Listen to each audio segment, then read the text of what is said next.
Well, hello and welcome to the CRM Zen Show, where we talk about all things Zoho. This is episode 374, Canvas Gridlock, not anymore, recorded for Friday, September 26th, 2025. From Zenatta Consulting, I'm Tyler Colt. And I'm Greg Belnap, and let's get right on into the show. Let us do it. So you and Greg, or you and Brett hosted the show last week. Greg, how did that go? I was obviously out on a bit of a trip, but everything stay on the hinge, or did we go a bit crazy? I haven't had a chance to watch it. Well, the way that I like to put it is the hinges were definitely rattling. Didn't quite fully break apart, but we were definitely testing their limits.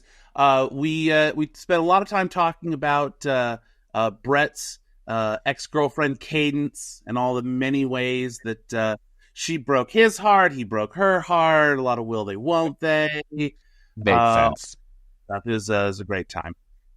Absolutely. Well, I guess shout out to Brett for filling in. He'll be poking his head in here and there. I guess between the three of us, we'll figure out some kind of rotation going forward. But with that, we do have a pretty quick news week this week. Zoho is very busy internally right now. They are actually migrating all of their internal employees across the world. So this includes like their US corporate employees.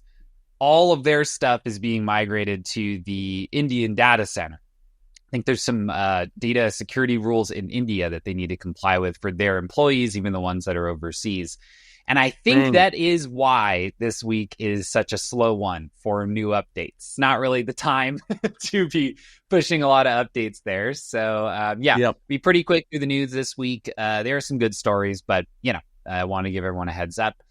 With that, let us run a super quick rapid fire ad and then get right into the news. Who is Zenatta? We are the #1 Zoho premium partner in the Americas with a team of 30-plus experts across 50-plus Zoho applications, including CRM, projects, desk, books, inventory, and more. From custom creator apps to full finance suite integrations, we tailor every solution to your business needs. Ready to unlock Zoho's full potential? Visit Zenatta.com and click Book a Meeting to get started.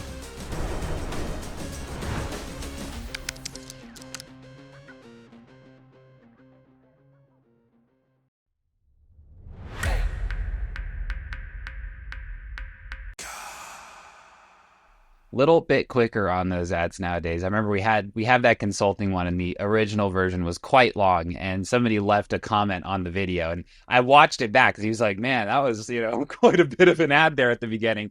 It was like, you were right, my friend. So we stopped running them for a while, made some adjustments. Now we'll rotate them in a lot quicker, I think is the goal going forward. So thank you for the feedback. Always keep it coming.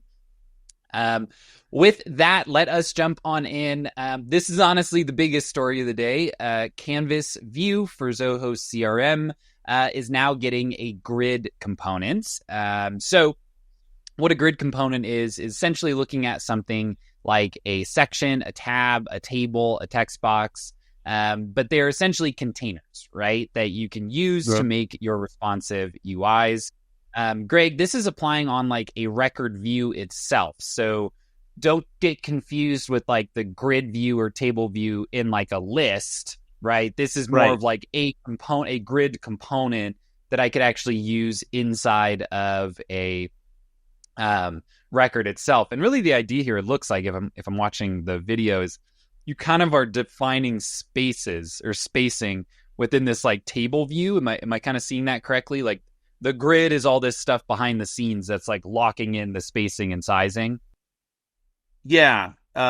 It's basically if any of our viewers have ever dealt with HTML or things like that, it looks like it's basically a UI for creating divs, right? Of like you said, containers, where you get to specify that, like, it's like you're getting to specify how does this container relate to other containers, as well as what goes inside of this container. Got it. Now with the spacing and sizing, because they're also trying to make it responsive, right? Like in one of the other videos, they show how if you expand or collapse the CRM for everyone left-hand menu, then your containers will shift size accordingly. Which is nice. It's always been a bit of a challenge with Canvas views, like different screen sizing and different like choices that the user makes can throw off some of those spacing decisions that you've made. And all of a sudden it goes from looking really nice to kind of indecipherable. So like when I see this type of thing, this little video snippet we're showing here, like this is great. This is actually a big improvement over how that used to work, where it would just kind of squeeze everything together. Yeah, and then further down, they talk about another update is that you can edit the tab focus direction, so that depending on your layout, is your layout done more like going left to right in order of the fields being filled out, or more top to bottom and then go to column number 2 and then fill out top to bottom? So you can now set that when people press the tab button as they're filling out this form, are they going, zigzag, left, right, left, right, left, right, left, right, left, right, or top all the way down to bottom and then top all the way down to bottom? It. And then you can kind of like jump from one component to component as well using the tab keystrokes. Looks like Shift Tab would kind of bump you back versus forward. It's kind of just move through each of those. I do like that. I mean, we get the occasional lead via a form on the Zoho partner page, and it just sends us an email. We don't get that many, so I haven't set up a parser, but I tab through it when I enter that in. I don't click. So I am a tab enjoyer myself when I'm filling out a record. So getting that control, I actually didn't know that we couldn't control tab order in Canvas view, because you could always do that in the standard view. You can say left to right or top to bottom if you have like a 2-column section. So yeah, that's definitely nice to have here in Canvas view as well. Yeah. Man, Canvas view has really come a long, long way, hasn't it? Yeah, it has. Yeah, I remember the thing. Good. I was going to say, back in, was it still 2020 or was it the beginning of 2021 maybe, when we had here at Zenatta, after Canvas view had like just barely come out, we at Zenatta had an internal like competition of like, hey, everybody take turns, everybody make your own little Canvas view for something, and let's have a little design contest and who makes the best Canvas view. And they all looked like garbage. Us trying to like cobble them together. They all looked like middle school, like finger presentations. Painting, really. Yeah. Yeah. So, which, it's just as much on us as it was on the Canvas UI at the time. Yeah. But it has got the what I'm trying to say is that now Canvas has got to the point where even us back then could have made something good looking with the tools that they have now. Even monkeys like us could handle it. I really like the grid based, and I think it actually solves for one of the biggest pain points that people have when they are setting up Canvas view, which is getting all of the things to line up perfectly. Right? It's always kind of had that, in Microsoft Word, like you're trying to get the image to be right in the right spot, and it's like right below it, right above it, right below it, right above it, and it just won't line up perfectly with something. Canvas view was like that times 10. It was just everything, trying to get everything to line up perfectly. And like, I'm really picky, and like if something isn't lined up, I'm going to notice it every single time that I open up that record. My eye is going to go directly there. So like for me, honestly, if I were building a Canvas view right now, I'd probably do the whole thing in grid components. Like I'd lay out like every single section in there, because I want it to be the right size, and I want it to be really specifically defined. I want to have those breakpoints come in that you can determine in there. Like that's actually a really big improvement. Like if you think about Brett, Josh, and I all have pretty different monitor setups, right? Like Brett has like a TV on his desk, basically a curved monitor, 52-inch. Josh has like a 40-inch flat, and then I've got a 32 and then a side monitor for other things. And so a full screen canvas view is going to look different on each of our screens, like pretty meaningfully different. Very much so. So being able to define those breakpoints is a really big deal. And not having to worry about that would probably get me just using this for all canvas views. I don't really see why I wouldn't. So yeah, really, really nice one. We caught this quick. This is just 7 hours ago. We're already covering it. Nice. All right. Next one up here, 2 more news stories. I did tell you it's a quick week. We made a meal out of that one, but honestly, the next 2 are going to go quickly. So Zoho Notebook now has a migration tool for OneNote. So if you're using OneNote right now, maybe you're sick of paying for it, maybe you don't like it anymore, you can now easily import your notebooks, your sections, your pages just directly into Zoho Notebook. It's just a little option under settings. It's going to allow you to quickly and easily move all of that over. Of course, you're going to have to OAuth in, kind of give it the permissions. You're going to make some choices about what you want to pull over because you might not want everything. Like, I know for a lot of people, they might have, maybe OneNote has a bunch of personal stuff and some work stuff, and they want to go ahead and say, hey, I'm going to start using Notebook for work, right? And so I'll select those, pull them over, and it's just going to move everything for you. I love migration tools because they make life easy. And so shout out to Zoho. I'm sure someone's going to love this when they determine that it exists. So yeah, a nice to have. Yeah, very much so. I think Zoho was probably listening to you when you were talking about how it's nice that Zoho Notebook gives you that ever always free version as opposed to these other ones like OneNote, Evernote, where just they're like, you know what, yoink, no more free stuff. No, it's Evernote. I think it's Evernote. They're like a case study example of a PE acquisition gone wrong, right? Mm-hmm. When a private equity comes in, they're like, okay, we think we can make more money off your company than you're making, so we're going to buy it, right? We're going to buy it for X because we think it's worth X.2 if we wring the rag a little more. And they wrung it too hard. And it's doing much worse than it was before. A little bit too aggressive there with some of the pricing and feature removal. So good for Zoho, bad for that private equity firm, but that's okay. That's how it goes. Not last story here. Again, kind of a quick news week. Zoho Meeting now integrates with Hubspot.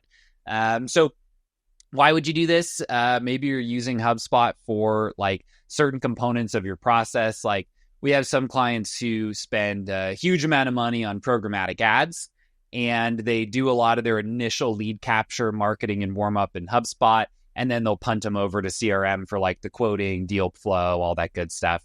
Maybe as a part of that flow, you have some type of introductory meeting and you're hosting that via HubSpot. You can now use Zoho Meeting to do that. So why not? Looks to be a pretty solid integration. So like as you are either doing an instant or scheduled meeting, you just click the button. It's going to use Zoho Meeting link on that. Gives you the saving of the contacts, all your metrics, and the fact that the meeting occurred is actually going to go into that timeline. So yeah, why not? Nice one to have. We don't have a lot. We probably have more clients using HubSpot than we do using Zoho Meeting. Thinking about it, but can't hurt to get these two integrated. Yeah, for sure. And Zoho Meeting, we've used it. We don't use it exclusively internally here at Zenatta, mostly because I think it's mostly just been around recording quality, right?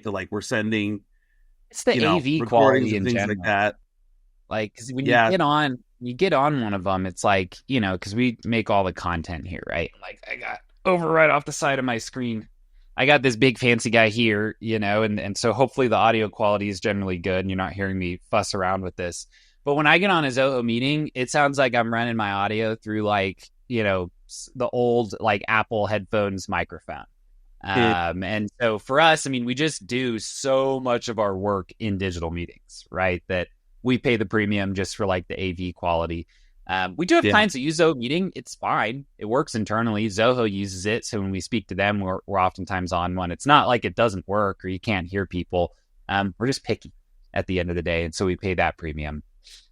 Yeah. It's like having a good office, right? Because it's effectively our office, right? Yeah, it's true. You pay a little premium to make it comfortable for everybody. But yeah, overall can't hurt. And maybe it'd be a little bit of a gateway drug. You try a Zoho meeting, then you're like, why do I have HubSpot at all? And you get things moved over, save a little bit of money. Who knows? Maybe that's the optimist in me. Could be. All right. That is actually it for the news this week. Very quick one. Again, I suspect because Zoho's very busy with their own internal updates right now. So no hard feelings. I get that. Bad time to roll out new features. So with that, let's jump over to Club Zenatta and check out our code share of the week.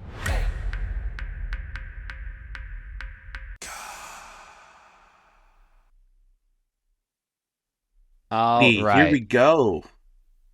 So Tim is a newer consultant here at Zenatta. I guess he's been on for a decent amount of months now. And Tim has a bit of a tendency to go down the rabbit hole. He will have an idea and he can't help himself. He's going to build out something crazy to satisfy his brain. Is really, I think, what's going on. He just likes doing this. So I think this was kind of an expansion of the one we talked about a couple weeks ago, right? He saw JP's kind of like hash system for tracking field changes. Correct. He really liked it. He really, really liked that idea, thought it was really interesting. And so he went crazy and built out a super robust way to do that. Did I kind of understand this code share correctly? Yes. So you're exactly right. This is in response to JP's code share of using a hash map to track if a record had changed based on a certain number of fields that you were trying to keep track of. The one downside of JP's code was that it could only tell you if at least one of the fields that you were tracking had changed, but you didn't necessarily know how many fields or which fields specifically were changed or what their old values were at that point. Yep. Because it was kind of encrypting everything to store just in a multi-line field. So Tim was like, I bet I can figure out a way to know exactly what changed and from what to what. And so basically what Tim is doing here is he's taking a snapshot of the record whenever it gets updated and then saves that snapshot as a JSON file, and then he's uploading that file onto a file upload field on the record. So that way, when a change happens, what you do is, something on this record changed.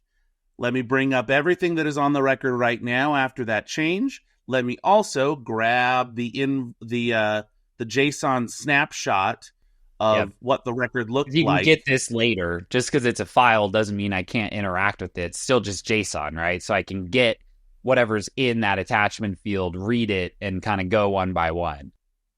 Yep. And so then inside of this JSON snapshot, he then just runs a comparison of, what does everything in my record look like right now? And what did it look like in this snapshot file? And then, voila, I can see that, this has changed and that has changed. And it used to be this and now it's this.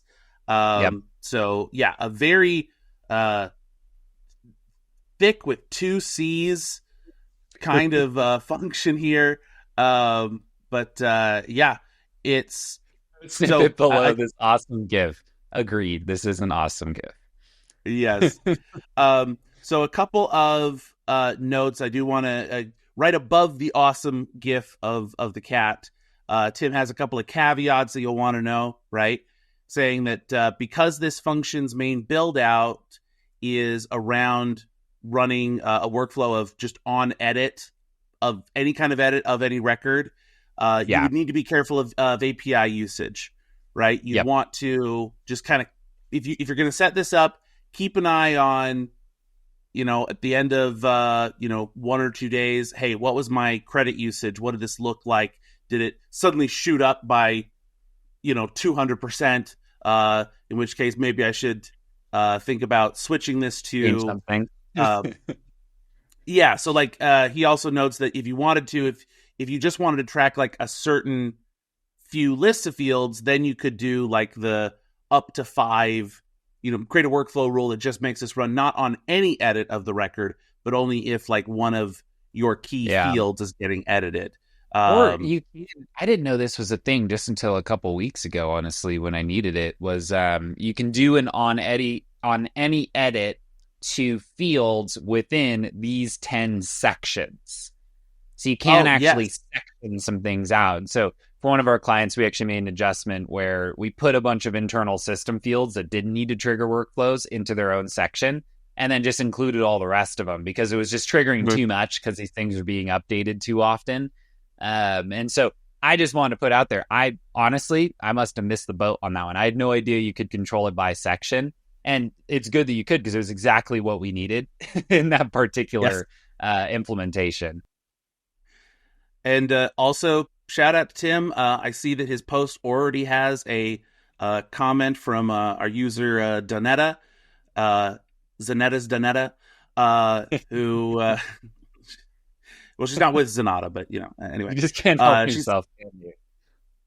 The she's genius saying thank just you. flows out from you, Greg. It really just flows out. It's not even on purpose. She's already going to put this code in place. So, Tim, you can rest assured that you made a difference for this starfish. If Absolutely, you're familiar Donetta is with a longtime community member, so I love when some of the original gangsters, the OGs, if you will, can get something awesome and free from Club Zenatta. Yes. Speaking of which, I gotta say, over on club.zenatta.com, that's where you're gonna find all these code shares, where you can ask us questions that we'll oftentimes feature on the show or just answer directly inside of Club Zenatta. And it is where all the news goes. So occasionally something is not quite a big enough story to make the show. Of course, everything goes into the newsletter and also over here onto Club Zenatta. So this is, of course, totally free. Just sign up with your email if that is interesting to you. With that, let's jump over to Zenatta.com and check out what's new.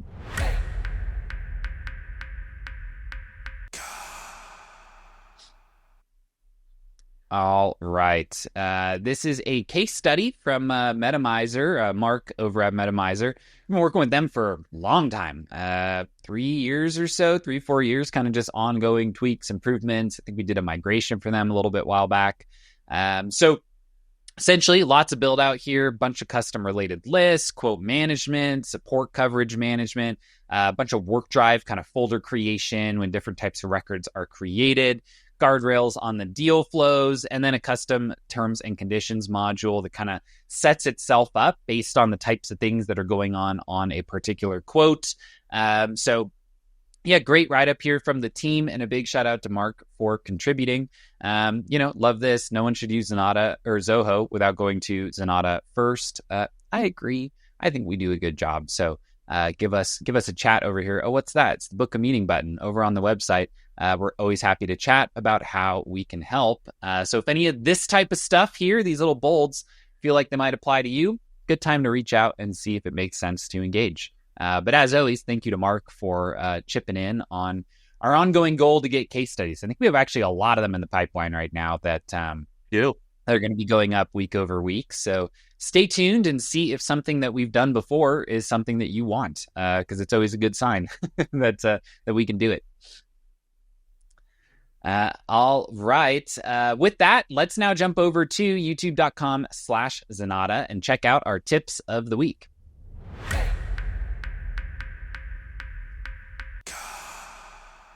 All right. So we split it up this week, Greg. I made a video here that it was actually a request from a potential client. I don't know if they ended up signing with us or not, but they basically were saying, hey, I see CRM and projects and desk and the finance suite, and it's awesome. And I want to see the light, but I just don't know, like, what is it actually going to look like? Like when I turn on all these integrations and I'm using the CRM, I think they were like a service provider. So they're like the exact type of person where like an estimate gets accepted, I launch a project, I get it done, I bill them for it, I support them through desk, right? Like perfect fit for that like core application lifecycle. And so I was like, yeah, surely we've got a video on the channel that just shows those, right? That I just open up a deal and I just show what it looks like. Not really. Not really. There kind of wasn't a video that just did that. So I went ahead and recorded one because it felt like a good idea to have something. So this video really just goes through like, hey, this is what CRM is basically going to look like. This is how it ties into books, into projects, into desk, and then how all the syncs actually work for pulling customer information and deal and transaction information.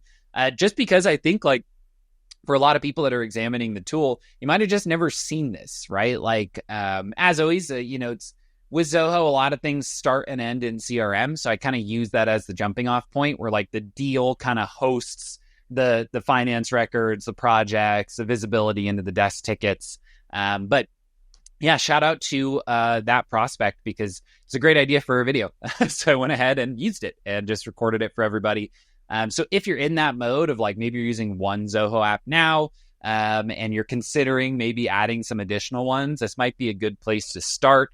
The way that these work and look is really similar to some of the other common ones like campaigns and FSM that aren't directly included in here, where you've got that related list with all the relevant records based on where you're looking at inside of the CRM. And then next one, Greg, you did a run through on assigning leads automatically inside of CRM. Looks like primarily using assignment rules, but then also throwing a curveball and saying, hey, can also do some of this stuff via workflows.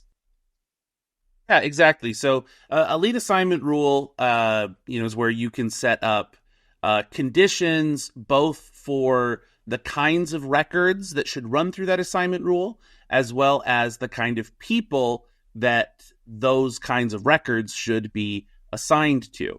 And so the nice thing about the assignment rules is that you can specify, you can either select individual users or set conditions for types of users using either groups or roles or just some other condition on a user field. And the nice thing about an assignment rule is that it will automatically set up a round robin assignment style if your conditions apply to more than one user. Whereas if you were just using workflow rules for these, and if you wanted some type of round robin assigning, you would have to use a custom function to like count how many current leads each person owns and then, assign it to the person with the least. So now the part where I talk about using a workflow to trigger the assignment rule is because by default, an assignment rule only runs on creation of a record, and even more specifically, it does not trigger on manual creation of a record. It's only triggered if the record is created via API or from a form or some other kind of integration like that. You can choose to trigger them on an import too, I think, if you're like importing leads, the checkbox you can use. Yeah. So either import, web form, or API are the options there. And so if your records, if it's pretty common that your records will like get more information trickled in that should really determine their assignment after the fact, then you can use these workflow rules to really nice just say, I want to just trigger that same assignment rule that I've already created elsewhere. So it's nice that it allows you to you don't have to recreate the whole assignment rule in a workflow.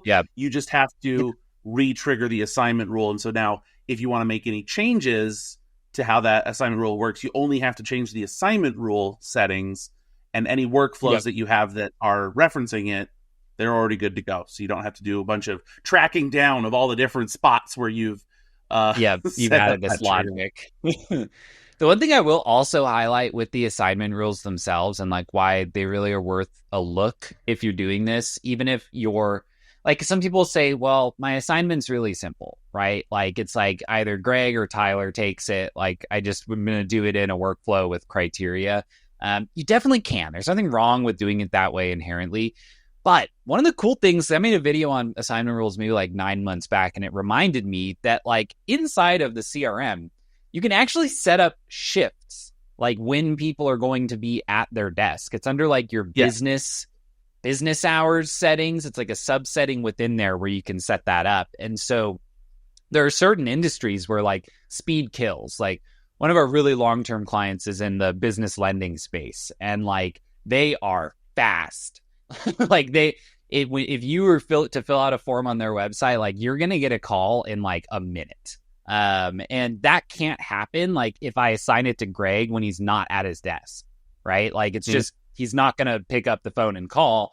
And so for that type of thing, actually being able to filter on whether or not someone's online or looking at like that default shift status is really useful for that type of industry where, again, like speed is everything. So really cool one. I do just like to mention that because a lot of people just do everything with workflows, and there's nothing inherently wrong with that.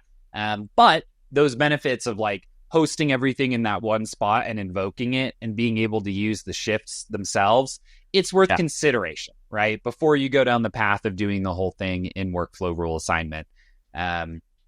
So with that, of course, over on youtube.com/Zenatta, that's where we've got all the content, all the podcasts, all the tip videos, all the news coverage, all the things that you need to know about the world of Zoho. So head on over there, click subscribe if you like it, like this video if you like it, dislike it if you don't like it. I'm always curious to know. And we will, regardless of what you do, keep making Zoho content forever. So head on over here if that is of interest to you. All right, I think that is it for this week, Greg. Oh, wait, no, it's not. We actually have one of our favorite sections here. Azaz Ask Zenatta anything about Zoho. Warm up those guitar playing hands, Greg, because we're running it.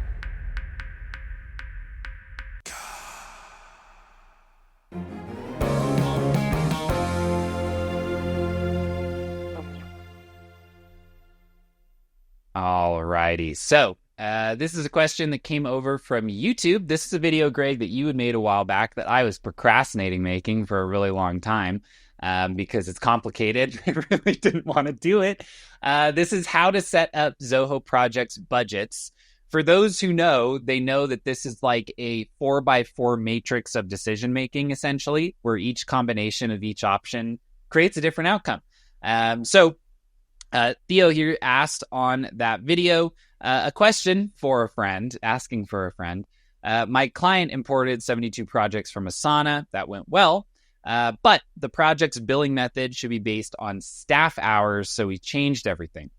When the import was done, the staff hours were not set in the user settings, so we changed them. This is essentially where for each of your various users, you can assign like a revenue and a cost associated. So like I'd bill out Greg's time for $150 an hour. I pay Greg $15 an hour. Whereas for my time, I bill it at $200 an hour and I pay myself $190, right? Because that's how I like to do it. Real numbers from inside Zenatta. And so basically we've got these 72 projects based on staff hours, but we're not able to update all the members within each project with their currently hourly rate. Because you set that base level, but it needs to be associated with the project when the user's associated with the project. So if all those projects are set up, then you go and add those hourly rates. They don't backfill to everything. So question is, do we really have to go into every project and update the hourly rate? Is there a better way or a setting or some type of other option? I know, Greg, you were kind of looking at this ahead of the show. What were we able to find?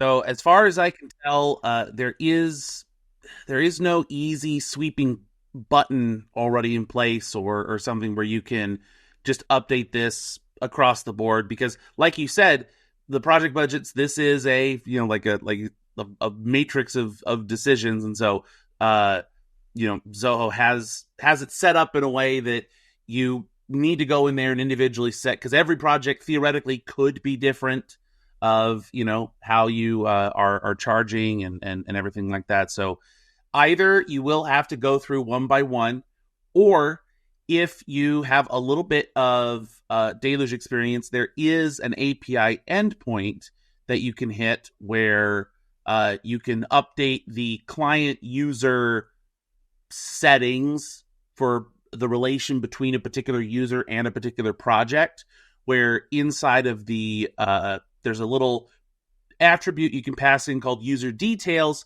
where you can specify that user's cost rate per hour, as well as their invoicing rate at the same time. And so if all of your people are following the same kind of billing rates and things like that, then you could run a deluge function, just kind of churn through all of those users on all of those projects. You do want to be careful about rate limits. You might bump into that and then have to wait half an hour and then go and do the next chunk. But yeah, unfortunately, I think that would be the only way to kind of do this en masse. Yeah, would be through the API. I would almost think too, like, you might also want to try, because I don't know off the top of my head, if all those user rates are set up before you import the projects, would they apply when you import them? You might want to try like re-importing one project as a dummy, right? Because if running the import from Asana wasn't a problem the first time, it could be possible to just rerun that now that you have all the user costs set up. Now, I don't know. That's what I'm saying. Test it with one. I don't know if it applies on the import. But if it did, that might be a quicker fix if you're not super comfortable with Deluge. But unfortunately, it's one of those ones. Projects is always tough to migrate into, because there's so many of these like interdependent settings and they don't all apply right out of the gate when you're coming from a migration. So not a perfect solve, but hopefully puts you in the right direction. Yeah. All right. I think with that, we've wrapped up for this week. I think we've done a good job at making this a meaty enough show to be worth it. Hoping for some more updates and news next week that we can cover for everybody. But in the meantime, as always, thank you so much for watching. If you'd like to get in touch with myself or Greg or anyone on the Zenatta team, just head on over to zenatta.com and click on book a meeting. On the website is also where you're going to find complete episodes of the show, as well as links to all the stories we discussed today. And if you want code that's awesome and free, go to Club Z. As club.zenatta.com. I thought of that when you were saying, you said that the stuff was awesome and free there, and I was like, awesome and free? Gotta be Club Z. Head over to club.zenatta.com, sign up today. You can get access to all of those. We just want your email to make sure you're a real person. And if you want your team trained up in those core Zoho apps that Tyler made such a good video about this week, head over to zenatta.com/training, and you can get your team trained up in less than 7 days. And as always, we appreciate when you like and subscribe here on YouTube, as well as your choice of podcast app. We will see you next Friday. The CRM Zen Show was produced by Podcaster Zen. What a beautiful mess of an outro. You gotta love it. Yeah. You just have to love it. Only way out is through.